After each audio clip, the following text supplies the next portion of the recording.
바이킹들이 이 은을 참 좋아했다고 합니다. 숫자를 무참히 살인하고 노르망디라는 이름이 붙여진 것이 바로 바이킹족, 노드족이 많이 사는 곳이라 그래서 노르망디라고 롱쉽이라는 당대 최고의 기술로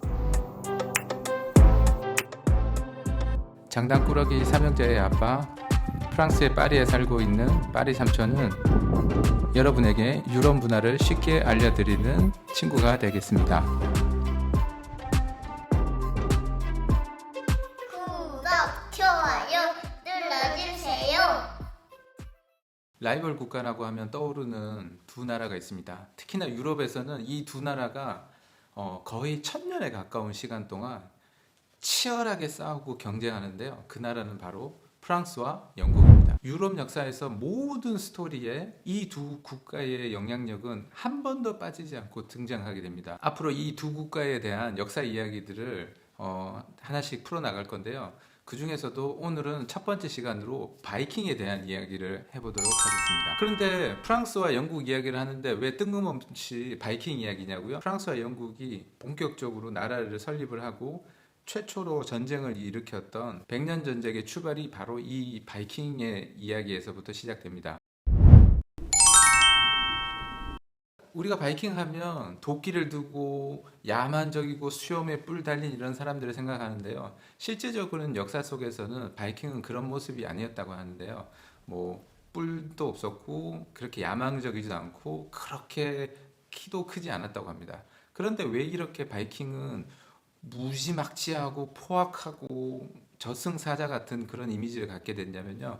예전에 바이킹들이 습격을 할 때 도시에 있는 가장 잘 보이는 곳, 그런 성당들은 마을 한가운데 있고 첨탑이 있어서 너무나 눈에 잘 띄었고 제사를 위한 제기나 촛대 같은 것들이 은으로 많이 되어 있었는데 바이킹들이 이 은을 참 좋아했다고 합니다. 당시의 역사를 기록했던 성직자들 눈에 보인 바이킹의 모습은 성직자를 무참히 살인하고 교회의 성물을 뺏어가는 정말 사탄과 같은 모습으로 보일 수밖에 없었을 것 같네요. 7에서 8세기 사이에 바이킹은 유럽 역사에 본격적으로 등장하게 되는데요. 유럽 사람들은 처음부터 바이킹이라는 이름으로 부르진 않았다고 합니다. 유럽 사람들이 처음 바이킹족들을 불렀던 이름은 바로 노드족. 영어로 노스는 북쪽을 뜻하는 건데요.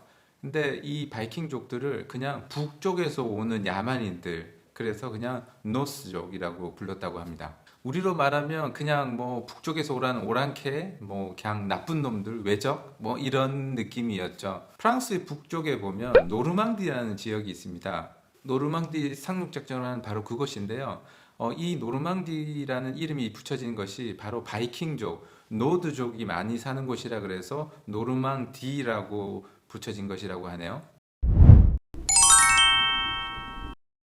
7세기 중엽에 노르만족들이 살던 스칸디나비아 반도에서는 민족을 통합하는 왕조가 탄생하게 되었고 그로 인해서 수많은 전쟁이 일어나게 되었으며 경쟁에서 밀려난 부족들은 생존을 위해서 배를 타고 해외로 나와서 약탈을 시작하게 되었던 거죠. 노르만족들이 살던 그 북해 바다는 지금도 유럽에서 가장 거친 바다로 유명한 북해 바다입니다. 요즘 기술로 만든 배로도 항해가 굉장히 어렵다고 하는데요. 7세기 바이킹들은 그런 거친 바다를 향해 가능하도록 롱쉽이라는 당대 최고의 기술로 배를 만들어서 프랑스와 영국 지방을 공격하게 됐죠. 바이킹들이 철을 다루는 기술이 남달랐다고 합니다. 얼마나 튼튼하게 만들었는지 싸움이 벌어지면 바이킹의 칼들은 멀쩡하지만 상대편의 칼들이 부러지기 일쑤였다고 합니다. 지금 보이시는 것이 2001년 발견된 8세기경 바이킹의 칼인데요. 학자들에 의하면 유럽에서는 10세기 정도가 되어서 비로소 비슷한 수준의 철을 만들 수가 있었다고 합니다. 당시 바이킹의 기술은 200년이나 앞서 있었던 거죠. 처음 바이킹에 대한 기록은 793년 6월 8일에 린디스판 수도원을 파괴한 바이킹들의 공격이었다고 합니다. 845년에는 이 롱쉽을 타고 바이킹들이 샌드강을 거슬러 올라가서 파리를 공격하게 이르게 됩니다. 지금 보이시는 곳이 옛 파리가 있던 시떼섬인데요.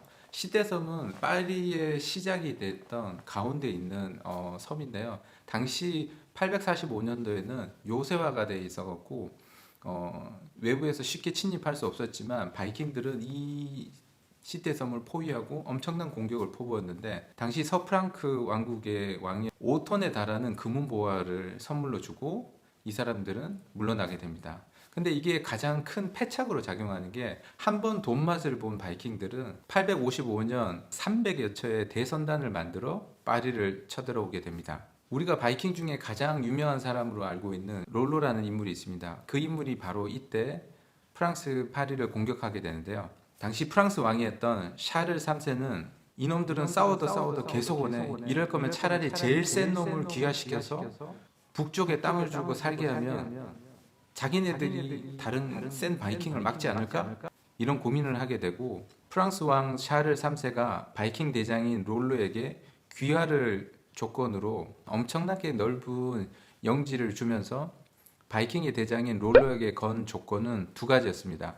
첫 번째는 기독교로 개종하는 것, 두 번째는 바이킹의 침입으로부터 프랑스를 지키는 것이었는데요.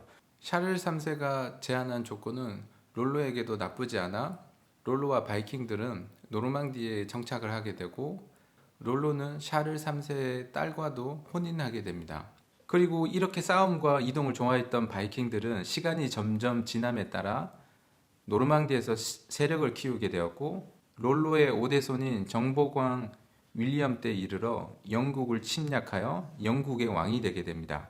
엄밀하게 따져보면 현 엘리자베스 여왕도 바로 이 롤로와 윌리엄의 후손이 되는 것이죠. 윌리엄의 후손이 대대로 영국의 왕이 되게 됩니다. 지금 보이시는 것이 엘리자베스 여왕이 사용하는 영국 왕실의 문양인데 사자 3마리가 보일 것입니다. 여기 빨갛게 표시되는 곳에요.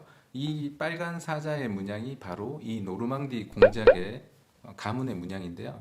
현재도 영국 왕실에서는 가문의 정통성을 나타내는 양식으로 노르망디 문양을 영국 왕실 문양에도 사용을 하고 있거든요. 또한 이 영국 왕실 문양의 맨 하단에 보면 듀엣 몽 도아라는 불어로 된 문구가 있는데요. 왜 영국에서 이런 불어로 된 문구를 쓸까요? 그 이유는 바로 1066년 영국을 점령한 윌리엄은 프랑스의 귀족이었거든요. 그 이후로부터 영국 왕실은 쭉 불어를 사용하게 되고 대관식을 하는 의자 밑에도 이런 불어 문구가 적혀 있게 되죠. 그로부터 거의 200년간 영국 왕실은 일반 시민이 쓰는 언어인 영어가 아닌 불어를 사용하게 되었고 많은 유럽의 왕실들이 불어를 주로 사용하게 되는 큰 이유가 된 것도 바로 이때부터입니다. 오늘 이렇게 바이킹들이 프랑스를 침공하여 노르망디 공작이라는 자귀를 받으며 노르망디에 정착을 하고 영국까지 공격을 하여 영국의 왕조를 세운 바이킹에 대한 이야기를 한번 알아봤습니다. 다음 시간에는 이 바이킹 왕조가 프랑스와 본격적인 전쟁 준비를 하게 됩니다. 그 전쟁 준비에 관련된 이야기들을 한번 이야기해 보도록 하겠습니다. 장단꾸러기 삼형제의 아빠, 프랑스의 파리에 살고 있는 파리 삼촌은 여러분에게 유럽 문화를 쉽게 알려드리는 친구가 되겠습니다.